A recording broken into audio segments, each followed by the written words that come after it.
হয় ফুটিয়ে তোলার পর প্রথম ভাইয়ের যে মেসেজটা ছিল যে আমার কাছে তিনি একটা লিখিত মেসেজ দিয়েছেন আইনজীবীদের মাধ্যমে যেন আমি যেন সাবধানে থাকি। এই আন্দোলনের কয়েকটা লেয়ার ছিল, প্রত্যেকটা লেয়ারে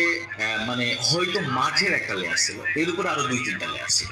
৫ আগস্টের আগ পর্যন্ত আমরা নিজেদেরকে ফোকাস করি না এই কারণে যে জুলুম এবং নির্যাতনের যে দৃশ্যগুলা ছিল অলরেডি ৫ আগস্টের আগে হাসিনা যতদিন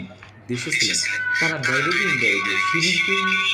অভিমুখী করতেছিল, শিবিরকে অভিযোগ করতেছিল বা শিবিরের বিরুদ্ধে বলতেছিল যে আন্দোলনের সাথে শিবির সম্পৃক্ত, জামাত সম্পৃক্ত। কাজে আমরা যদি শুরু থেকেই ওপেন হিসেবে আমরা শিবির আছি, আমাদের স্টেটমেন্ট ছিল বা আমাদের দাবি ছিল যে আমরা এই আন্দোলনকে পুরো সমর্থন দিয়ে যাচ্ছি, কিন্তু কে শিবির এটা যদি আমরা ওই সময় খুব বেশি ওপেন করে দিতাম তাহলে হয়তো এমনটাও হতো যে সরকার শিবির সাধারণ ছাত্ররা সকলেই